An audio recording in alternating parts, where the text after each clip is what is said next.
नमो तस् भगवतो अरहतो सम्मा सम्बुद्धस्स। नमो तस् भगवतो अरहतो सम्मा सम्बुद्धस्स। नमो तस् भगवतो अरहतो सम्मा सम्बुद्धस्स। आज हम डाकू अंगुलीमाल के संबंध में चर्चा करेंगे।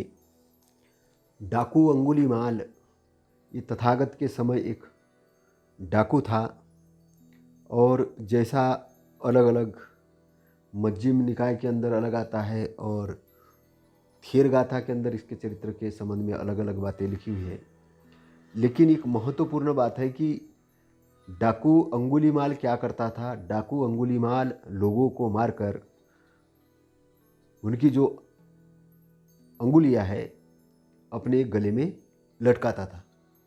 तो कहानी के अनुसार ऐसा आता है कि उसका नाम पहले अहिंसक था और वो भग्गव नामक पुरोहित का पुत्र था और उसे शिक्षा के लिए तक्षशिला भेजा गया था।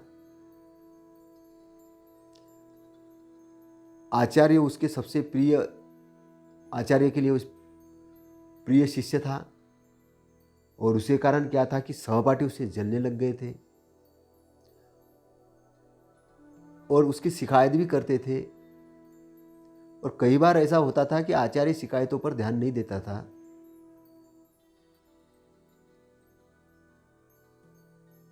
अहिंसक बहुत बड़ा बलवान था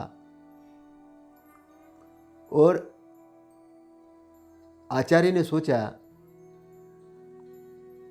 कि यह अगर बलवान है तो जिंदा बच जाएगा और नहीं बलवान है तो मार जाएगा। तो उस आचार्य के साथ कुछ मनमुटाव था, तो आचार्य ने उसको कह दिया कि तू जा, गुरु दक्षिणा में मेरे लिए 1000 अंगुलियां ला। और 1000 उंगलियों की बात आचार्य ने कही। आचार्य ने सोचा कि 1000 उंगली काटने में यह एक न एक दिन तो मारा जाएगा। और अहिंसक ने आचार्य की बात को सही मानकर कौशल के जालिन नामक जंगल में जाकर राहगीरों को मारकर उनकी उंगली काटने लगा। अब अहिंसक था, वो अंगुलीमाला के नाम से प्रसिद्ध हुआ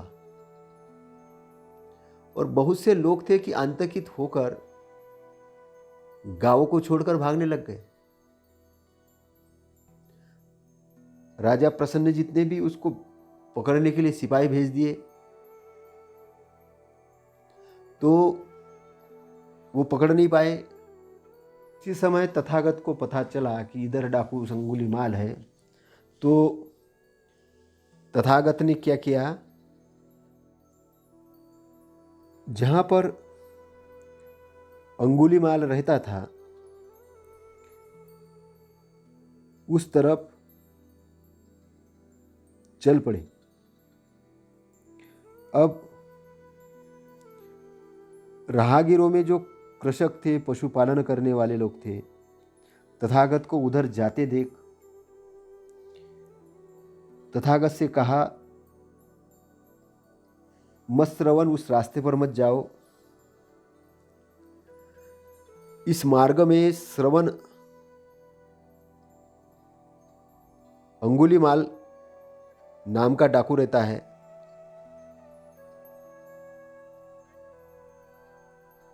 उसने ग्रामों को भी अग्राम बना दिया है। वो मनुष्य को मार मार कर उंगलियां पहनता है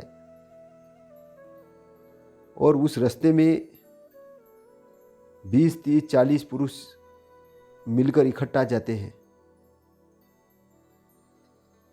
डर के मारे झुंड के झुंड लोग जाते हैं ताकि वो हमला न कर सके। लेकिन तथागत मौन थे सब बातें सुनने के बाद भी। फिर कृषकों ने, गोपालकों ने तथागत से विनती की कि उधर मत जाओ, उधर अंगुलीमाला डाकू है। अब तथागत रास्ते से निकले जा रहे हैं।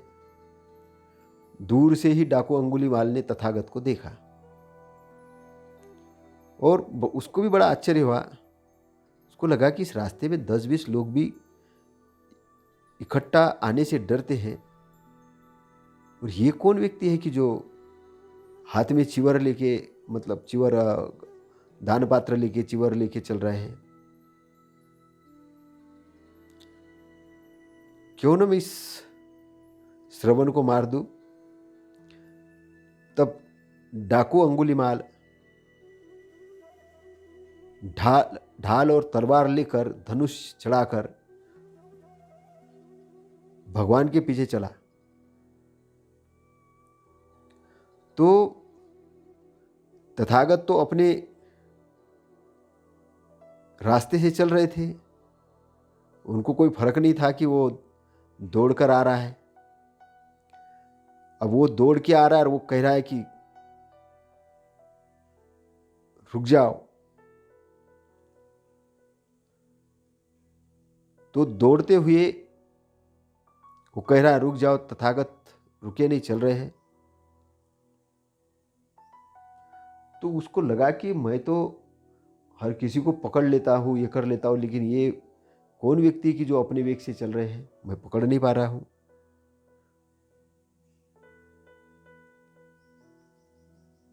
तो तथागत ने चलते हुए कहा कि मैं तो स्थित हूँ, अंगुलीमाल तू भी स्थित हो जा।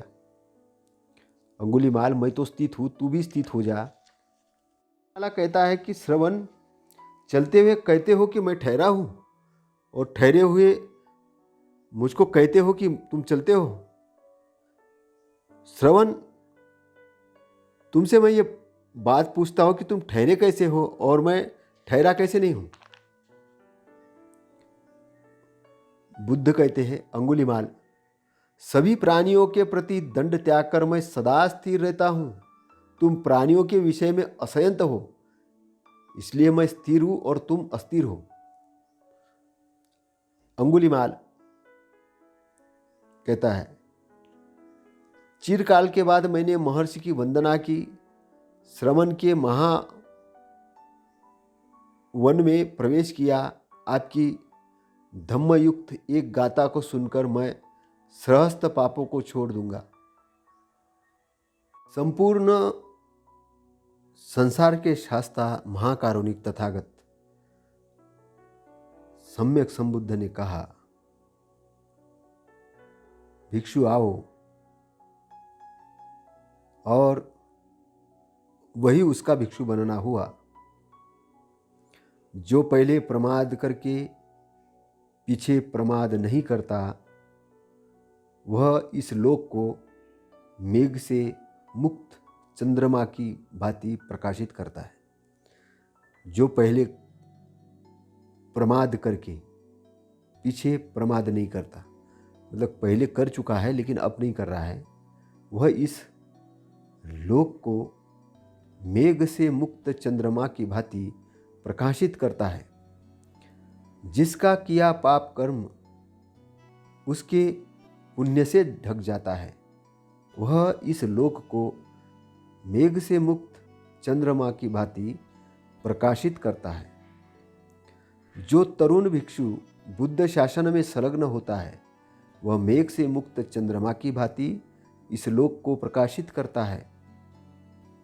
आहत होने के बाद अंगुलीमाल ने सबके प्रति मैत्री फैलाते हुए कहा, मेरे शत्रु भी इस धम्म कथा को सुने। मेरे शत्रु भी बुद्ध शासन का आचरण करे। मेरे शत्रु भी इन सत्पुरुष मनुष्यों की संगति करे, जिन्होंने हृदय से धम्म को ग्रहण किया है। मेरे शत्रु भी शांति के उपदेशों को और मैत्री के प्रशंसकों से समय समय पर धम्म सुने और उसका अनुसरण करे। वह कभी भी न तो मेरी हिंसा करेगा और न किसी दूसरे की हिंसा करेगा। वह परम शांति को प्राप्त हो, दुर्बल और सबल की रक्षा करेगा। नहर वाले पानी को ले जाते हैं, बाण बनाने वाले बाण को ठीक करते हैं, बढ़ई लकड़ी को ठीक करते हैं और पंडित यानी ज्ञानी जन अपना दमन करते हैं। कुछ प्राणी दंड से, अंकुश से या चाबुक से दमन किए जाते, लेकिन मैं बिना दंड के, बिना शस्त्र के अचल बुद्ध द्वारा दांत हुआ हूँ यानी डिसिप्लिन हुआ हूँ। मुझ हिंसक का नाम पहले अहिंसक था, आज मेरा नाम सत्य सिद्ध हुआ। अब मैं किसी की भी हिंसा नहीं करता। पहले मैं अंगुलीमाला नामक विख्यात डाकू चोर था। महाप्रवाह से बहे जाते समय मैं बुद्ध की शरण में आ गया। मैं पहले रुधिर हस्त नामी अंगुलीमाल था। इस शरणागत को देखो, मैंने भवनेत्रु अर्थात तृष्णा का समूल नाश किया है। वैसा कर्म करके महान दुख को प्राप्त होने वाला मैं कर्मफल का स्पर्श पाकर उरुन्न हो भोजन ग्रहण करता हूँ। बुद्धिहीन मूर्ख लोग प्रमाद में लग जाते हैं। बुद्धिमान श्रेष्ठ धन की बाती अप्रमाद की रक्षा करते हैं।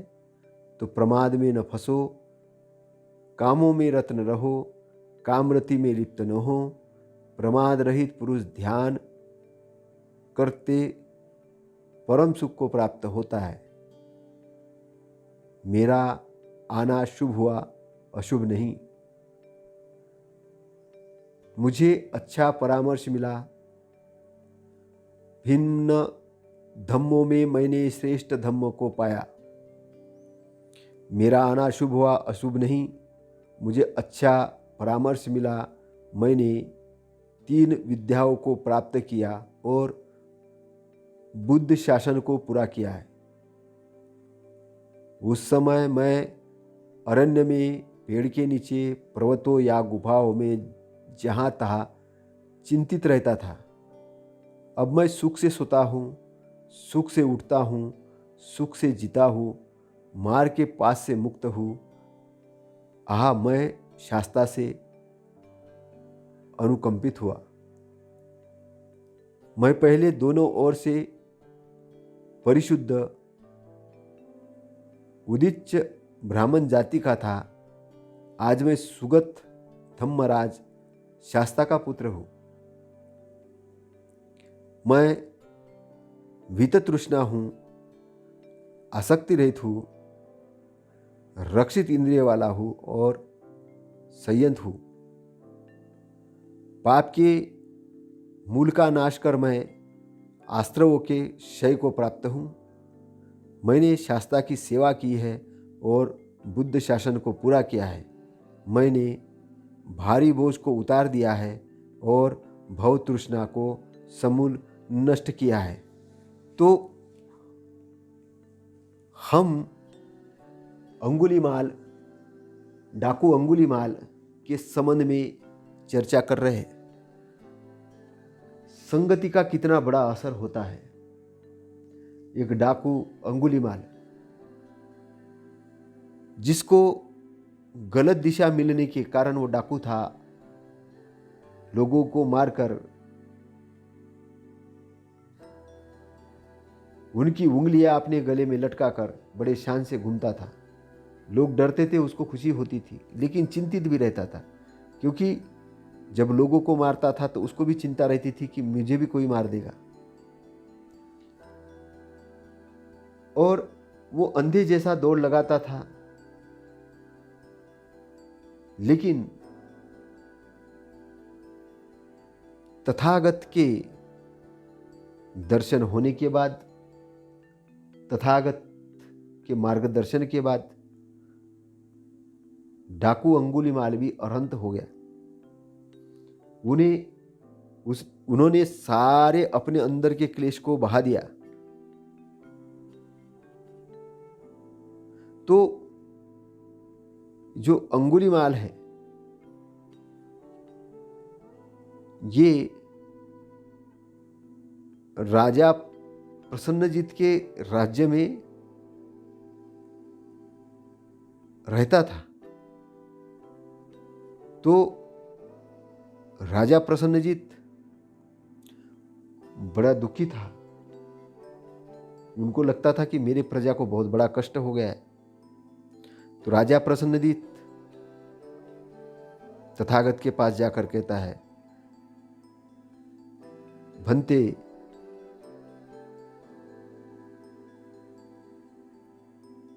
जो अंगुलीमाल है मेरे प्रजा को बड़ा दुख दे रहा है, बड़ा कष्ट दे रहा है। तो इसके कारण ग्राम अग्राम हो गए हैं। ये मनुष्य की उंगलियां पहनता है। आप इसको रोकने का उपाय बताओ। तो तथागत कहते हैं कि महाराज, अंगुलीमाल को अगर आपने केश मुंडा हुआ, काशाय वस्त्र पहनकर घर से बेघर हुआ, प्रजित हुआ, प्राणी हिंसा में विरत, झूठ बोलने से विरत, एक बार भोजन करने वाला, काम बंधनों से मुक्त, अच्छे आचरण वाला, धम्म को सही तरीके से ग्रहण करने वाला ऐसा पाओगे तब क्या करोगे? तो राजा प्रसन्नजीत कहता है कि हम बनते उसका आदर करेंगे, उसको आमंत्रित करेंगे, उसको चिवर देंगे, पिंडपात करेंगे, शयनासन देंगे, उसको आदर के साथ आमंत्रित करेंगे। किंतु बनते उस दुस्सील पापी का सील संपन्न कैसे हो सकता है? तो अंगुलीमाला उस समय कुछ दूरी पर ही बैठा था और तथागत ने अपने दाहिने हाथ को उठाया और कौशल प्रसन्न जी से कहा, यह है अंगुलीमाल। तब कौशल प्रसन्न जी थोड़ा डर गया, उसको एकदम अपने शरीर से शरण आ गई। तब तथागत ने प्रसन्न जी से कहा, डरो मत महाराज, डरो मत। अब इसमें कोई भय नहीं है। तब तथागत की बात सुनकर राजा प्रसन्नजीत का डर थोड़ा विलीन हुआ। तब कौशल राज प्रसन्नजीत जहां आयुष्मान अंगुलीमाल थे वहां गया और जाकर आयुष्मान अंगुलीमाल से बोला, आप आर्य अंगुलीमाल हैं? हाँ महाराज। आपके पिता किस गोत्र के और माता किस गोत्र की है? उन्होंने कहा कि गार्ग मैत्रेयनी पुत्र, रमन करे, अभिरमन करे, मैं आर्य गार्ग मैत्रेयनी पुत्र की चिवर, पिंडपात, शयनासन और भोजन से सेवा करूंगा। तो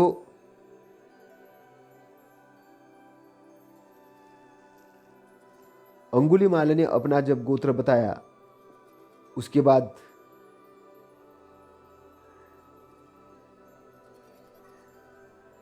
प्रसन्नजीत कहता है कि मैं आपको चिवर दूंगा, भोजन के लिए आमंत्रित करूंगा, आ जाइए आप ही। तब आयुष्मान अंगुलीमाल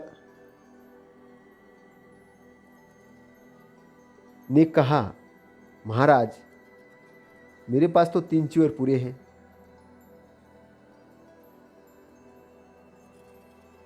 और तब राजा प्रसन्नजीत भगवान थे, वहाँ जाकर अभिवादन कर एक और बैठकर बोला, आश्चर्य है बनते, अद्भुत है बनते, कैसे बनते आप अदांतों को दमन करते हो, अशांतों का शमन करते हो।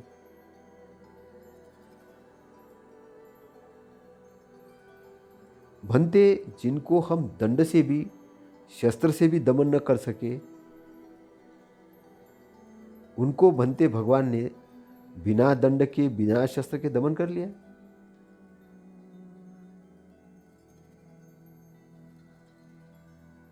अच्छा भंते, अब हम जाते हैं, हमको बहुत सारे काम करने हैं।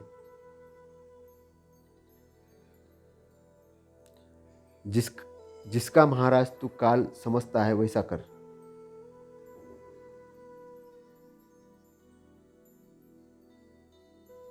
तब राजा प्रसन्नजीत आसन से उठकर भगवान को अभिवादन कर, प्रदक्षिणा कर चला गया। और उसके बाद क्या हुआ कि अंगुलीमाल पात्र चिवर ले सावस्ती में पिंड के लिए गए, और सावस्ती में बिना ठहरे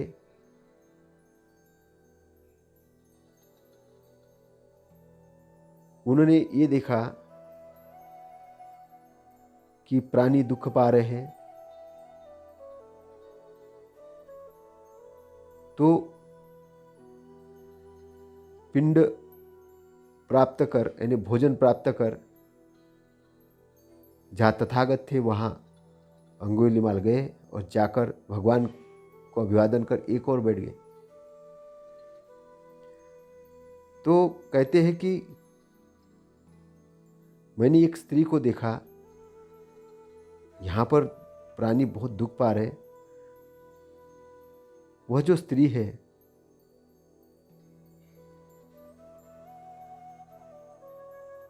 तथागत कहते, जाकर उसे कहो, भगिनी यदि मैं जन्म से जानकर प्राणीवध करना नहीं जानता तो सत्य से तेरा मंगल हो, तेरे अंदर जो गर्भ है उसका भी मंगल हो। यह तो निश्चय मेरा जानकर झूठा बोलना होगा भंते जी। मैं जानकर बहुत से प्राणीवध किए हैं और आप मुझे बोल रहे हो कि जाके बोलो कि मैं वध नहीं करता हूं। अंगुलीमाल तू जहां यह स्त्री है वहां जाकर ये कह, भगिनी यदि मैंने आर्य जन्म में पैदा होकर जानकर प्राणीवध करना नहीं जाना तो इस सत्य से तेरा मंगल हो। अच्छा भंते, आयुष्मान अंगुलीमाला ने जाकर उस स्त्री से कहा, भगिनी यदि मैंने आर्य जन्म में पैदा हो जानकर प्राणीवध नहीं किया तब स्त्री का मंगल हो गया, गर्भ का भी मंगल हो गया। क्योंकि ये निकले होंगे अंगुलीमाल, डर तो था ही, तो महिला घबराई होगी, इसलिए तथागत ने भेजा होगा कि जा उससे बोल, भगिनी मैं आर्य हूँ, आर्य में जन्म लिया हूँ, आर्य ने श्रेष्ठ, मैं तथागत के धम्म के अंदर में हूँ, मैं किसी की भी हत्या नहीं करता हूँ, किसी को दुख नहीं देता हूँ, मैं दंड त्यागी हूँ, जानबूझकर किसी को नहीं मारता हूँ। वो खुश हो गई। कहने का तात्पर्य ये है कि वो खुश हो गई, आनंदित हो गई, क्योंकि उसे ऐसा लगा कि मेरा गर्भ में जो बच्चा है वो ये करेगा तो ये अंगुलीमाल उसको मार तो नहीं देगा, उंगलियां काट तो नहीं लेगा, क्योंकि डर तो होता है। तो वो डर को भगाने के लिए तथागत ने उसको भेजा होगा। तो आयुष्मान अंगुलीमाल ये कहते हैं कि जो पहले प्रमाद में पड़ा हो और बाद में प्रमाद नहीं करता, पहले गफलत में और बाद में गफलत से दूर हो जाता है, वो मेघ से मुक्त चंद्रमा की भांति इस लोक को प्रकाशित करता है।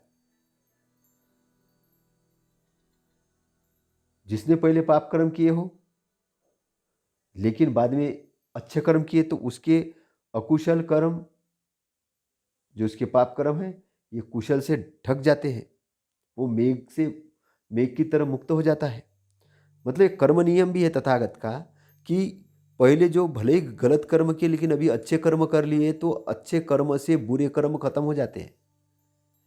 आदमी ने जानबूझकर गलती कर्म नहीं करते रहना, कर लिए हो ठीक है, लेकिन अभी अच्छे कर्म करना शुरू करो।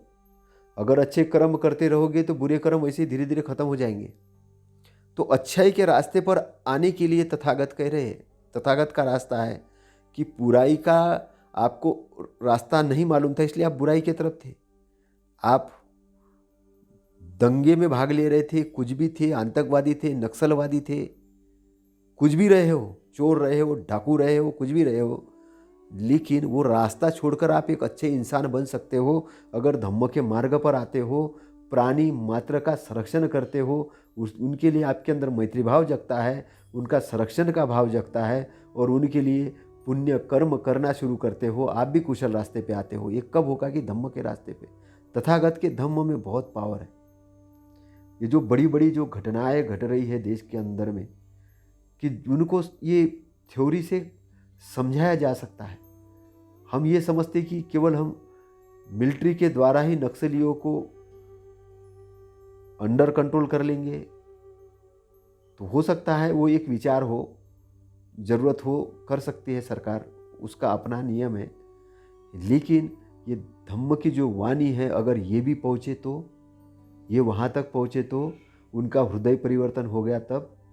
तो आदमी किस कारण से कोई हथियार उठाता, किस कारण से वो दंगे करता है, किस कारण से वो चोर है, डाकू है, बदमाश है, किस कारण से, वो केवल विचारों के कारण है, वो गफलत में होने के कारण है, वो असावधान होने के कारण है, उसका चित्त स्थिर नहीं होने के कारण है। तो तथागत का धम्म क्या करता है? तथागत का धम्म उसके अंदर से उसकी सर्जरी करने का काम करता है। इसलिए धम्म दान सब दानों से बढ़कर है। तथागत ऐसा क्यों कहते कि धम्म का दान सब दानों से बढ़कर है और धम्म का रस सब रसों से बढ़कर है?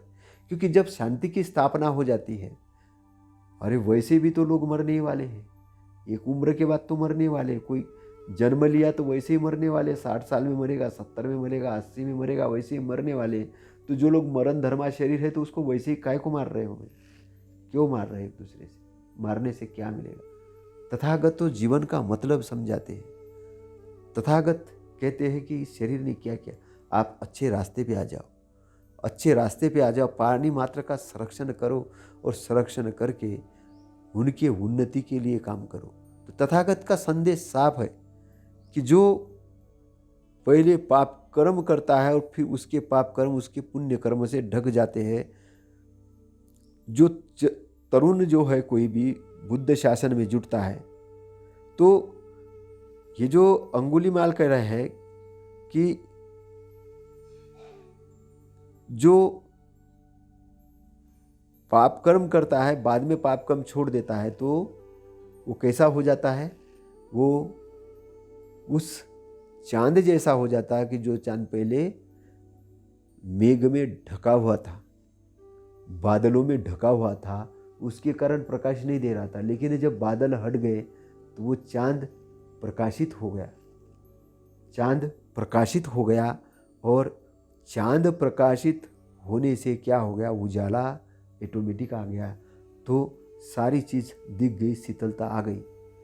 तो जो ढग है ये क्या है? प्रमाद है, गफलत है, क्रोध है, ये जो पूरे अकुशल है, द्वेष है, जिसके कारण आदमी पाप कर्म करता है, गलत कार्य करता है। वो गलत कार्य जब छूट जाते, कब छूट जाते? जब उसके अंदर मैत्री की भावना आ जाती है, जब उसके अंदर में दया की, करुणा की भावना आ जाती है, जब उसके अंदर संरक्षण की भावना आ जाती है, जब वो बुराई से छूटकर अच्छाई की तरफ आ जाता है। क्यों आ जाता है? क्योंकि अच्छाई के जब उसको दर्शन होते हैं कि यही तो मुक्ति का मार्ग है, यही तो शांति का मार्ग है, यही आनंद का मार्ग है, ये अष्टांग मार्ग है। तो अनाथ पिंडक ये कह रहे कि कोई दंड से दमन करते हैं, कोई कोड़े से अंकुश लगाकर दमन करते, लेकिन तथागत द्वारा बिना दंड, बिना शस्त्र के ही मेरा दमन किया गया। दमन इन्हें डिसिप्लिन किया गया, क्योंकि तथागत एक बहुत बड़े चिकित्सक थे। वो जानते थे कि व्यक्ति के अंदर में जो बुराई है उसको अगर हमने ख़त्म कर दिया तो उससे अंदर से अच्छाई जगह लेगी ही लेगी। तो बुराई को स्थान न देखे, अच्छाई के तरफ ले आना, अच्छी चीज़ों को उसके ब्रेन के अंदर डालना। इसलिए क्या है? इसलिए बहुत महत्वपूर्ण चीज़ है, बहुत ध्यान की चीज़ है। जो पेपर में निगेटिव बातें आती हैं, जो दूरदर्शन पे सीरियलों में निगेटिव बातें आती हैं, जो धर्म ग्रंथ के नाम पे निगेटिव नकारात्मक बातें लिखी गई हैं, जो लोगों को गलत प्रोग्रामिंग दे रही है, गलत चीज़ों के लिए उकसा रही है, उस पर जांच परख करके उस पर रोकने की ज़रूरत है, उसको रोकने की ज़रूरत है। क्योंकि उसी से ही सारी गलत चीज़ें निर्माण हो रही है। क्योंकि ब्रेन के अंदर में जब प्रोग्राम जाता है गलत का, और वो प्रोग्राम के कारण व्यक्ति गलत कर्म करता है। इसीलिए बहुत बड़े बड़े अगर दंगे भी रोकने हैं तो दंगों, जिस विचार से दंगे पैदा होते हैं वो विचारों को पहले रोकना पड़ेगा। और वो विचार जिस माध्यम से आते हैं, चाहे वो ऑडियो, वीडियो, बुक, लेखन, उन सारे संसाधनों को रोकना पड़ेगा और लोगों की एक्टिविटी पे ध्यान देना पड़ेगा। तो इस प्रकार से जो निर्मित ही नहीं हुई बड़ी चीज़ें, उस निर्माण को भी रोका जा सकता है। और ये बहुत महत्वपूर्ण है। आजकल के सोशल मीडिया के अंतर्गत में ये सारी चीज़ें महत्वपूर्ण है। लोग दंगों से दंगों को ख़त्म करना चाहते, लेकिन ऐसा नहीं होगा। बुराई से बुराई ख़त्म नहीं होती है, अच्छाई से बुराई ख़त्म होती है। क्रोध को क्रोध से ख़त्म नहीं किया जा सकता, क्रोध को मैत्री से ख़त्म किया जा सकता है।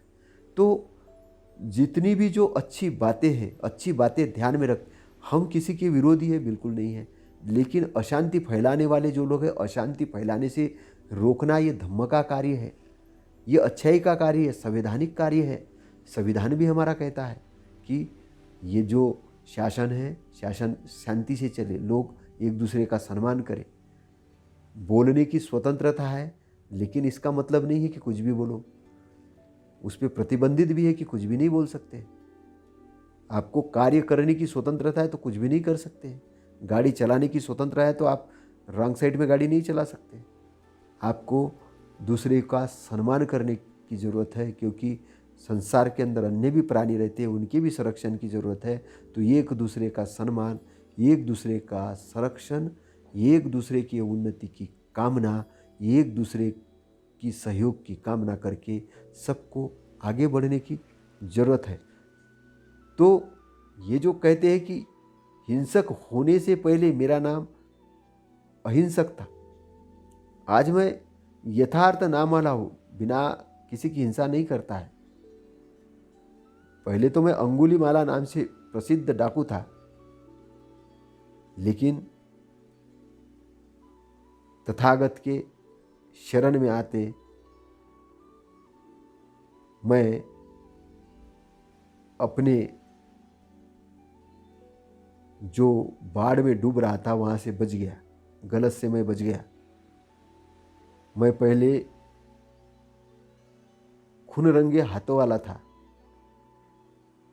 लेकिन तथागत के धम्म के शरणागत आने से, तथागत के मार्गदर्शन से मेरी तृष्णा नष्ट हो गई है। मैं पहले दुर्गति के तरफ ले जाने वाले कर्म करता था, लेकिन अभी उसको मैंने सब छोड़ दिया है। आज मैं उस कर्म विपाक को पार करके गुरून होके, मतलब ऋण चुका करके भोजन करता हूँ। मैं भलाई के काम करता हूँ, आजकल मैं भलाई में लग गया हूँ। तो मूर्ख जो अनाड़ी लोग होते हैं वो प्रमाद यानी आलस में लगे रहते हैं। वो बुद्धिमान व्यक्ति है अप्रमाद की श्रेष्ठ धन की भांति रक्षा करते हैं। तो प्रमाद में मत फंसो, कामरति में लिप्त मत हो जाओ, अप्रमाद युक्त हो। ध्यान करने से मनुष्य को विपुल सुख प्राप्त होता है।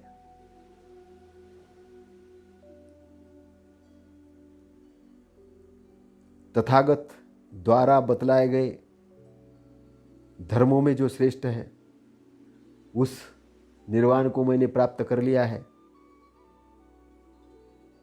और तथागत के शासन को मैंने पूरा कर लिया है। तो तथागत का धम्म क्या है? सचित्त परियोदपनं येतन बुद्धान शासनम। जब चित्त शुद्ध हो जाता है तब बुद्ध का शासन आता है। गलत कामों का नहीं करना, अच्छे कामों का करना, गफलत में नहीं रहना, सावधानी में रहना, ध्यान में रहना, होश में रहना, आलस्य में नहीं पड़ना, अपने आप को एक्टिव रखना, बुरे कर्म नहीं करना, अच्छे कर्म करना,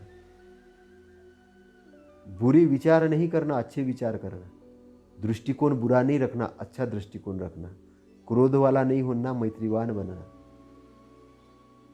तो एक्शन में रहना है अच्छाई के प्रति, एक्शन में रहना है अच्छाई के प्रति और कभी समय नहीं गंवाना है।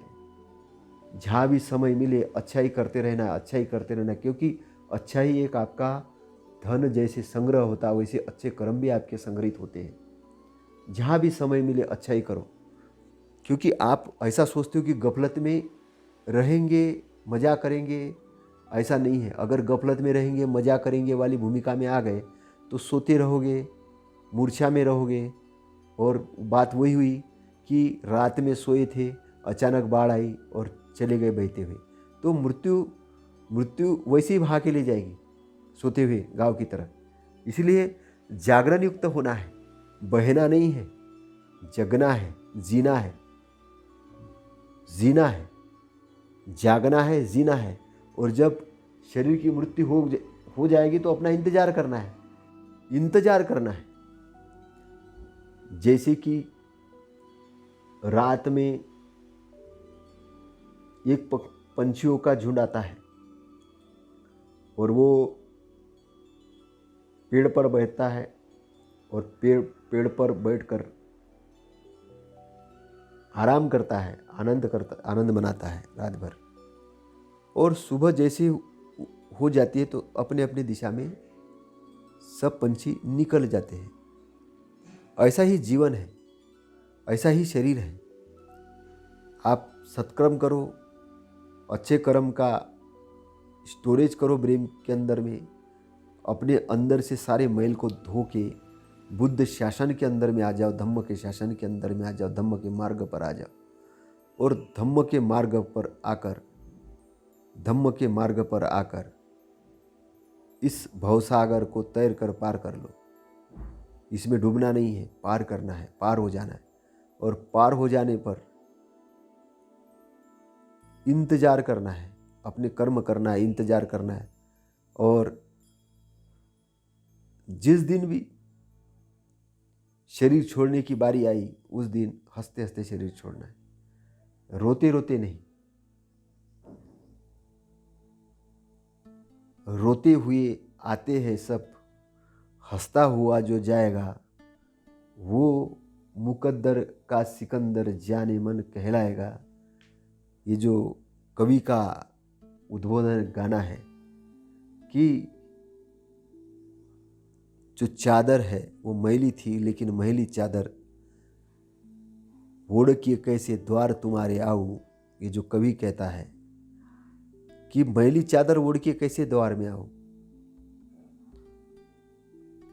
चादर को स्वच्छ करना है। चादर को स्वच्छ करने का मतलब चित्त को स्वच्छ करना है। चित्त को भव बंधनों से दूर करना है। और दूर करने का तरीका क्या है? अच्छाई के अंदर आना है। बुराई से बुराई ख़त्म नहीं होती है, बुराई अच्छाई से ही ख़त्म होती है। इसलिए जो लोग सोशल मीडिया में लगे होंगे एक दूसरे के खिलाफ भड़काने के लिए, सोशल मीडिया में लगे होंगे एक दूसरे को गाली गलौज करने के लिए, सोशल मीडिया में लगे होंगे एक दूसरे की बुराई करने के लिए, एक दूसरे को नीचे दबाने के लिए, पत्रकार लगे होंगे एक दूसरे को पराजित करने के लिए, राजनेता लगे होंगे एक दूसरे के बुराई के लिए, तो वो सब छोड़ के एक दूसरे की अच्छाई के लिए काम करो, एक दूसरे के सम्मान बढ़ाने के लिए काम करो। और जो कुछ अकुशल करना चाहते उनको समझाओ, उसको रोको, गलत को रोको, अच्छाई को बढ़ावा दो, अच्छाई को प्रशंसित करो। और जब अच्छाई बहुत बड़े पैमाने पे बढ़ जाएगी तो ये सिस्टम बहुत अच्छा हो जाएगा। और जितना बढ़िया सिस्टम होगा उतना हमारे परिवार की उन्नति होगी, हमारे शहर की उन्नति होगी, हमारे स्टेट की उन्नति होगी, हमारी देश की उन्नति होगी। और देश की उन्नति होगी तब विश्व की उन्नति होगी। क्योंकि भारत ने विश्व को बहुत कुछ दिया। भारत विश्व गुरु है। किसके कारण? तथागत सम्यक संबुद्ध के कारण विश्व गुरु है। विश्व के अंदर तथागत का धम्म चलता है। लोगों ने बहुत बड़ी प्रोग्रेस की है, बहुत उन्नति की है। और हमने धम्म को एक परंपरा समझ के, कुछ भी न समझ के, केवल तथागत की मूर्तियों को पूजना शुरू किया है, मंदिर बनाना शुरू किया है, विहार बनाना शुरू किया है। लेकिन अभी हमको उनकी शिक्षाओं की तरफ ध्यान देना होगा, शिक्षाओं की तरफ ध्यान देना होगा, धम्म को सुनना होगा, समझना होगा, प्रशिक्षण लोगों को देना होगा। राजनेता से लेके, व्यापारी से लेके, विद्यार्थी से लेके, सबके अंदर में एक प्रशिक्षण की एक लहर तैयार करनी होगी, एक धम्म की लहर तैयार करनी होगी। और सबको उन्नति के मार्ग पे लाना होगा। और उन्नति के मार्ग पर लाकर सबके मंगल के लिए कार्य करना होगा। और ये करने का काम बुद्धिजीवी वर्ग का है, ज्ञानी भिक्षुओं का है, श्रद्धावान उपासक उपासिकाओं का है। आप सभी इस कार्य को करेंगे। हम सभी एक साथ मिलकर, एक संगठित होकर इस अच्छे काम के लिए एक दूसरे को सहयोग करेंगे और एक दूसरे के भलाई के लिए काम करेंगे। और एक दूसरे की भलाई करते हुए हम आगे बढ़ेंगे, आगे बढ़ेंगे, आगे बढ़ेंगे। आपका मंगल हो, शुभ मंगल हो। इसी के साथ नमो बुद्धाय, नमो धम्माय, नमो संघाय। साधु साधु साधु।